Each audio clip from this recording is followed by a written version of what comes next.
I think the key element there is reducing unnecessary intermediary steps, hubs, right? As we're going towards more immediate transfer mechanisms that have and ensure the settlement process, it's always the effects, right? If you're settling 1 day later, it brings in a whole problem of calculating then the fees and so on. You know it perfectly. And then you have to have capital in every country where you're operating, so it becomes a massive operational problem. That involves lots of costs. So making things in real time also means that you can eliminate a series of costs, ideally, because it brings other complications.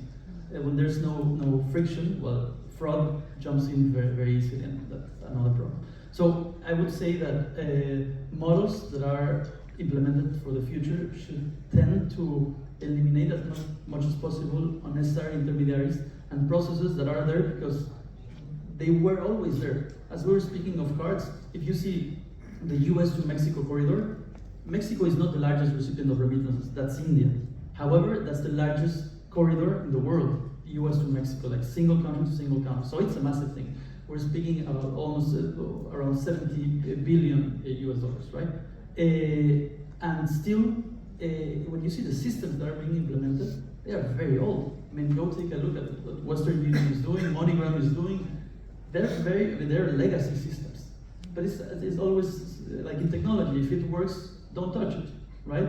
Well, to go beyond, we need to touch things, or at least compete with them in a better way. That's eliminating certain barriers and intermediaries, I think. I don't know if you agree. I agree with, yes, I agree. And you want to reduce your intermediary cost we'll discuss later outside.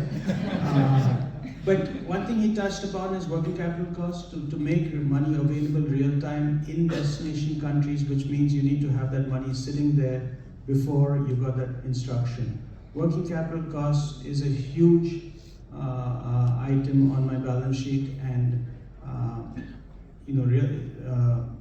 really affects us. So real-time payments, if we can, in some cases, money takes 5 days to reach, right? And which means you're pre-funding for 5 days. If that's a good corridor, that means $100 million up front. And those costs can add up. I mean, you're looking at one country, now you look at 150 countries, that's a lot.